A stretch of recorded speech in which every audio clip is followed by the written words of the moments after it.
मेरा नाम सीमा है और मेरी उम्र 20 साल है।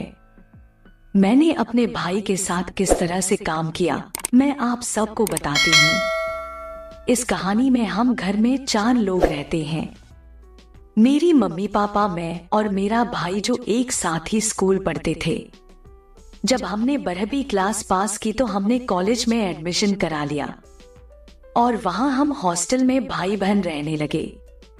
कॉलेज तो हमारा एक ही था, लेकिन हम अलग अलग पढ़ते थे क्योंकि लड़कियों की क्लास अलग होती थी और लड़कों की अलग। मेरा भाई और मैं सुबह 8 बजे कॉलेज के लिए निकल जाते और शाम को 4 बजे हमें छुट्टी मिलती और हम वापस आकर खाना वगैरह बनाते और खूब शरारतें करते थे। खाना खाकर हम टीवी हॉल में बैठ जाते थे। भाई बहन साथ ही टीवी देखते थे। एक दिन करीब शाम के 8 बजे का टाइम था। मेरा भाई टीवी देख रहा था और मुझे कहने लगा, सीमा बहन जाओ मेरे लिए चाय बनाकर लाओ, मेरे सर में दर्द है। मैंने कहा हाँ ठीक है भाई, मैं अभी जाकर चाय बनाती हूँ, क्योंकि हम रूम में 2 भाई बहन ही रहते थे और हमारा कोई नौकर नहीं था, इसलिए हमें घर के काम खुद करने पड़ते थे। हमें हॉस्टल में रहते हुए लगभग 2 महीना पूरा हो गया था, लेकिन हम भाई बहन थे, कभी इस बारे में सोचा ही नहीं था। इनमें भाई बहन के नोबेल बड़े शौक से पढ़ती थी और मुझे बहुत ही अच्छा लगता था कि किस तरह से वह एक दूसरे के साथ प्यार करते हैं और किस तरह से मिलते हैं। मुझे वह सब पढ़कर अच्छा लगता था। खैर, मैं किचन में चाय बनाने चली गई और करीब मुझे 15-20 मिनट तो चाय बनाने में लग गया और चाय तैयार हो गई। मैंने चाय के कप को ट्रे में रखा और भाई को देने चली गई। भाई के कमरे के अंदर दाखिल हुई तो मैंने देखा भाई टीवी में और किस्म की फिल्में देख रहा है। भाई ने मुझे नहीं देखा, वह अपने में मगन था।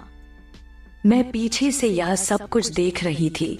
वह जो मूवी लगी हुई थी, देखकर मेरे तो होश उड़ने लगे और मेरे हाथ कांपने लगे। मैं फिर वापस चली गई। मैंने सोचा कि भाई को पता ना चल जाए कि मैं यह सब कुछ देख लिया है, और मेरी सांसें और धड़कन तेज होती जा रही थी क्योंकि मैंने यह सब कुछ पहले नहीं देखा था। जब मैंने देखा तो मुझे अच्छा लगा। भाई को मेरे बारे में नहीं पता था कि उसकी बहन पीछे से यह सब कुछ देख रही है, क्योंकि वो अपने ख्यालों में मगन था। मैंने अंदर ही अंदर सोचा कि अगर भाई को अभी आवाज देती हूँ तो वह सब समझ जाएगा कि मैंने सब कुछ देख लिया है। इसलिए मैं कमरे से निकल गई और भाई को आवाज दी कि भाई मैं अंदर आ जाओ। भाई ने जल्दी से टीवी बंद किया और मुझे कहा आ जाओ। मैं भाई को चाय देने अंदर चली गई और भाई पसीने से भीगा हुआ बैठा था। मैं भाई की मजबूरी समझ गई थी कि भाई का दिल कर रहा है, लेकिन वह और कर भी क्या सकता था, क्योंकि भाई की कोई गर्लफ्रेंड भी नहीं थी। इसलिए बस वह टीवी पर ही सब कुछ देखता रहता था। मैंने भाई के चेहरे को देखा और भाई से पूछा, भाई ठीक तो हो ना? इतना पसीना क्यों आ रहा है? तो कहने लगा, बस थोड़ी सी गर्मी महसूस हो रही है। मैंने कहा, भाई कमरे में फुल एसी चल रहा है और तुमको अभी भी गर्मी लग रही है, बताओ ना क्या बात है? तो भाई मुझे कहने लगा कि तुम मेरी बहन हो, मैं तुम्हारे सामने कैसे अपनी बात रखूं कि मैं क्या चाहता हूं, मुझे क्या जरूरत है। मैंने भाई के हाथ पर हाथ रखा। मैंने कहा, भाई देखो, हम यहाँ घर में अकेले रहते हैं, कोई नहीं होता, हम एक दूसरे के साथ अपनी बात शेयर कर सकते हैं। तुम शर्म ना करो, जो भी दिल में है बता दो, क्योंकि मुझे भाई से यह सब पूछकर अच्छा लगता था। मैंने भाई बहन के नोबेल बड़े शौक से पढ़े थे और दिल में यही आता रहता था कि शायद नोबेल वाली बात यहाँ पर सच हो जाए तो मुझे लग जाएंगे, लेकिन मैं भाई से उम्र में बड़ी थी, इस वजह से उसे मुझसे बात करना शर्म आती थी। मैंने भाई के हाथ के ऊपर हाथ रखा और भाई की गाल पर हाथ फिरते हुए कहा, भाई जो भी है बताओ ना, मुझे परेशानी हो रही है, तुम्हारे साथ क्या चल रहा है? भाई बोला, दीदी बात सुनो, दरअसल बात यह है कि मैं टीवी पर वो फिल्में देखता हूँ, मेरा दिल करता है कि मैं भी इस तरह से करूँ, लेकिन मैं कैसे करूँ? मेरी तो ना ही कोई गर्लफ्रेंड है और ना ही मेरी कोई दोस्त है और ना ही मैं इतना जान पहचान वाला हूँ कि कोई लड़की को यहाँ पर बुलवा लूं और उसके साथ यह सब करूँ। अब आप ही बताओ मैं क्या करूँ। भाई की यह बात सुनकर तो मुझे खुद शर्मिंदी महसूस होने लगी कि मैं अब भाई को क्या जवाब दूं। मैंने भाई के हाथ से अपना हाथ उठाया और मैं बाहर चली गई। अपने कमरे में आई तो मेरी सांसें तेज होने लगी। भाई ने इस तरह की बात की तो मेरा दिल मचलने लगी। दिल कर रहा था अभी जाकर भाई से कहानी ही खत्म कर दूं।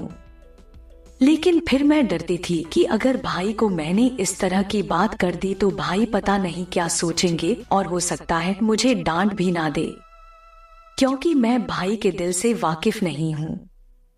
मैं तो पूरी तरह से भाई के ऊपर हावी होना चाहती थी, लेकिन यही बात मुझे कुछ करने नहीं देती थी कि भाई किसी को बता ना दे, माँ को ना बता दे कि तुम्हारी परी मेरे साथ ऐसा काम करना चाहती है।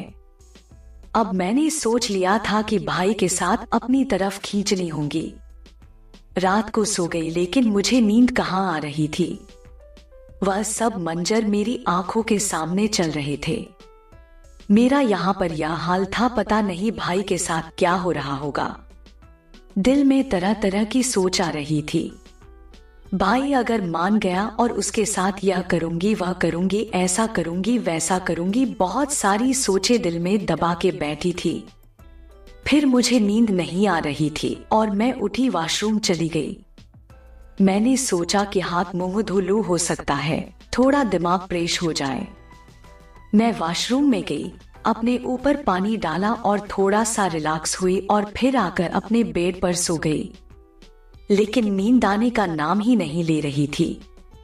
फिर मैंने सोचा जो होगा देखा जाएगा, आज जाती हूँ भाई के पास।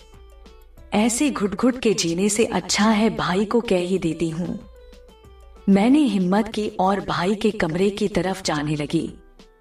दिल की धड़कन तेज होती जा रही थी, या तो आज सब होगा या फिर मार पड़ेगी। खैर मैंने भाई का दरवाजा खोला और अंदर चली गई। लेकिन भाई को तो पहले से ही पता था कि मैं जरूर आऊंगी। दोस्तों, यह कहानी सिर्फ मनोरंजन के लिए बनाई गई है, इसका किसी की वास्तविकता से कोई लेना देना नहीं है। तो दोस्तों, कैसे लगी हमारी कहानी कमेंट करके जरूर बताएं। दोस्तों, अगर आपको कहानी अच्छी लगी हो लाइक करें और इस तरह की वीडियो देखना चाहते हैं तो हमारे इस चैनल को सब्सक्राइब जरूर करें। धन्यवाद।